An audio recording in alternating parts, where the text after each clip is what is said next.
namang talagang legitimate issue of corruption, pwedeng buksan yan eh. Pero sa palagay ko, kung gagamitin sa pamumulitika, hindi maganda kasi naaabuso. So in other words, what our policymakers need to do is to come up with a mechanism na hindi naaabuso ng basta-basta itong pagbubukas ng mga bank records. Kasi hindi ito maganda from the point of view of investments and the economy in general, Admar. Ako tayo dito po sa same pa rin, nasa impeachment pa rin po, Doc, no? Dahil naging sentro din po ng diskusyon, debate, kung naayon ba ang naging patakaran ng impeachment court at ito ring pag-question din sa encashment ng sa bangko po, no, ng ahensya ng gobyerno at iba pa ng mga financial records sa issues po ng pangalawang pangulo.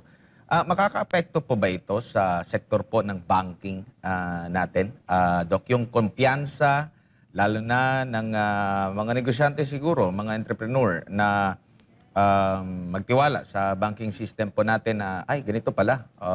Maraming mga ganyang agam-agam po tayong naririnig dahil debate pa rin po kung pwede ba o hindi yung naging hakbang po na pagsumpi na rin at pagbusisi sa iba pang mga records po, Doc. Alam mo, Admar, no? Isa yan sa palagay ko, naging legacy nung impeachment ni dating Chief Justice for Renato Corona, na mayapang Chief Justice.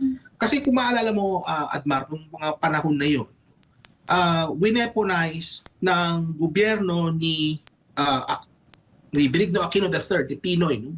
Wineponize nila ang batas, no, para mabuksan yung mga records, yung mga bank information ni dating Chief Justice Corona. And of course, nakita naman natin later on, no, after na mayapa na si dating Chief Justice, na napawalang visa ito, kumbaga parang na-absuelto siya, no, based sa mga nalaman natin later on.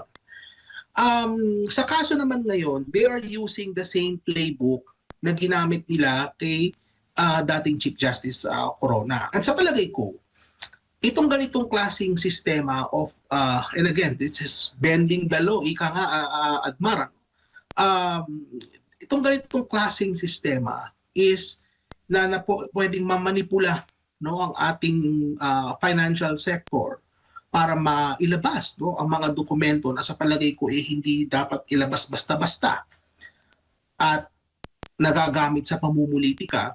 This actually sends a chilling effect not only to the banking sector itself, but also sends a chilling effect to everyone na nagre-rely sa ating banking system. Hindi lang, Admar, sa mga negosyante.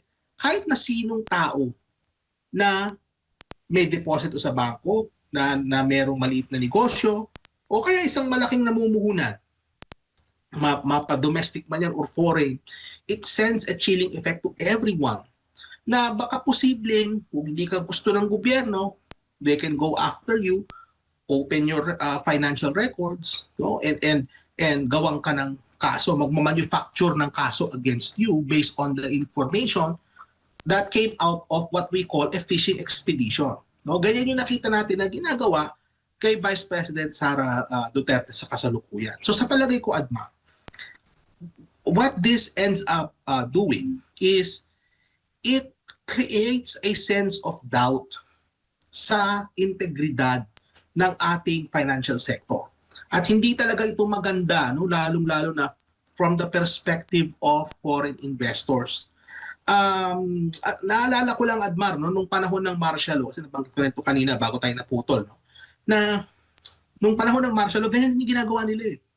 So they went after yung mga businesses na hindi kasundo ni Marcos Sr. at ginamit din nila yung mga financial records. Ganyan din yung naging playbook, and they're still using the same playbook up to now. O, sa palagay ko, isa sa palagay ko dapat na gawing reforma is to properly strengthen our banking system. Na kung saan na, kasi ganito, Admar, kung meron namang talagang legitimate issue of corruption, pwedeng buksan yan eh. Pero sa palagay ko, kung gagamitin sa pamumulitika, hindi maganda kasi naaabuso. So in other words, what what our policymakers need to do is to come up with a mechanism na hindi naaabuso ng basta-basta itong pagbubukas ng mga bank records. Kasi hindi ito maganda from the point of view of investments and the economy in general, Admar. Opo. Sir, sa tingin niyo po ba ang mga tiwali matitrace sa pamamagitan ng kanilang bank records ang kanilang mga ginawang mali?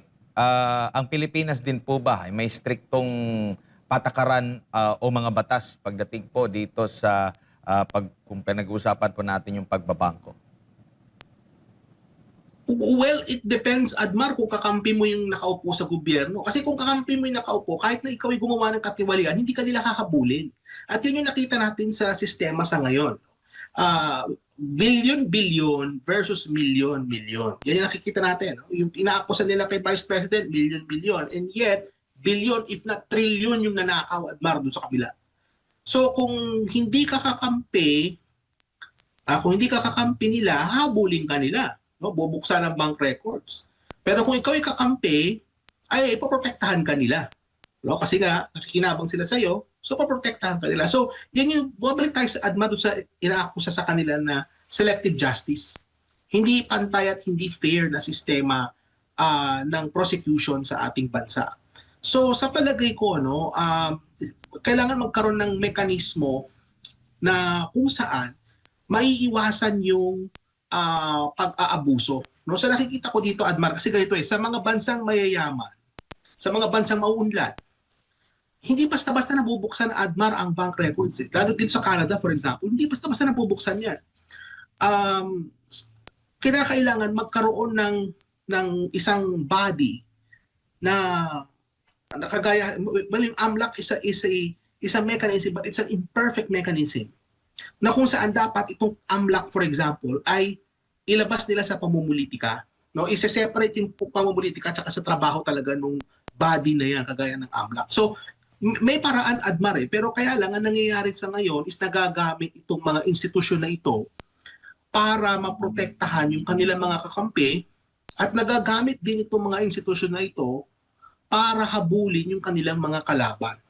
So, ibig sabihin, Admar, hindi na tayo fair. No? Hindi na just. Yung sinasabi ng mga abogado na yung Lady Justice na may piring sa mata, na may hawak na timbangan, wala na siyang piring sa mata, Admar. No? Talagang dilat yung mata at hinahabol niya yung kung sino yung gusto nilang habulin ayon sa kanilang politika. Yun yung unfortunately, Admar, na nangyayari sa ating bansa. Kaya hindi talaga siya maganda from the point of view of investor confidence. Kasi nakikita nila na yung ating sistema, yung ating mga institutions ay compromised na.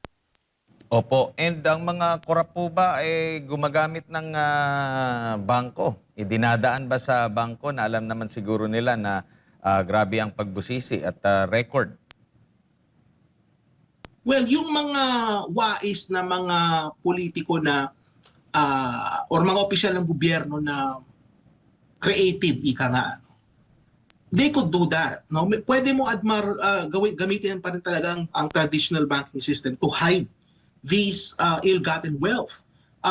Pwede mong gawin yan through dummies, interlocking directorates, mag-create ka ng mga fake na personalities. Maraming pwedeng magawa, Admar, kasi nga yung ating sistema may mga butas pa rin, Admar, may mga loopholes pa rin yung ating banking system na kung saan na po pwede pa rin na mag-create ka ng mga peking account.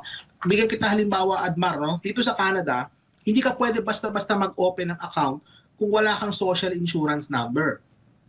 At yung social insurance number na yan, yung mga yan ay nakatali yan sa iyo habang buhay. So kung ano yung social insurance number mo, yun na yun. Diyan ba sa Pilipinas, meron tayong identity numbers? Well, may national ID. Hanggang ngayon, may mga kababayan pa rin tayo. Hanggang ngayon, walang national ID. More so pa kaya magkaroon ka ng national identifying numbers. No? Walang ganyan sa Pilipinas, kaya may mga loopholes pa rin. A person can create fake identities, magpunta ka lang sa kung saan, magpagawa ka ng mga peking ID, magpagawa ka ng mga peking certificate, and voila, bigla ka magkaroon ngayon ng ng panibagong personalidad na pwede mag-open ng bank account at pwedeng ma-transfer dun yung mga pera. So, kumbaga, Admar, kung kung wise no yung mga politiko at alam nila how to game the system at abusuhin yung mga loopholes, I think they could. But sabi ko nga kanina, it all goes back to whether or not the government really is serious in going after these people. Kasi kung kaalyado nga nila, hindi nila hahabulin yan, hindi ba? Pero yung kaaway nila hahabulin nila.